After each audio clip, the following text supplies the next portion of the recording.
За.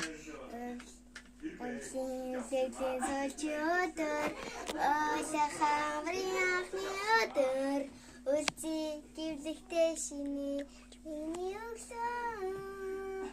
өвөө инээдэл чам болохоор та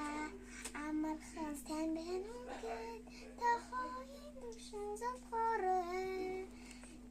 тавтай сайхан шинэлгүүгээд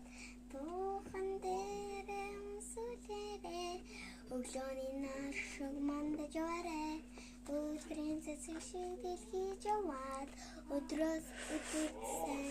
болон гээд наймэдэл чин зовхорой та амархан сайн байна уу гэд та хоёрын төвшин зовхорой Бэжин грилээ.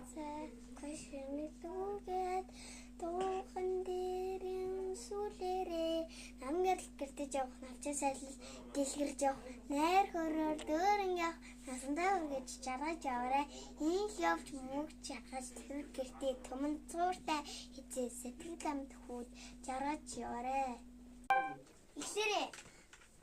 Бэлжмэр хөргөнд баав талхан дуртай та өвс болохоор дарддаг та урсандаа өршөрдөг та дурдаг та скорхон байдмар та За одоо инглээ.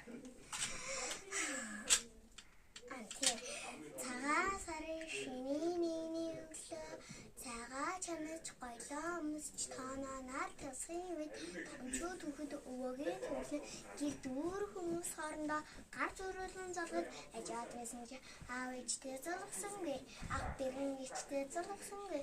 аваа нөхөр залгадаггүй ардын яс байдгийг мэдэж авлаа аль гэр болж тоглохдоо альмаа тагаа би залгахгүй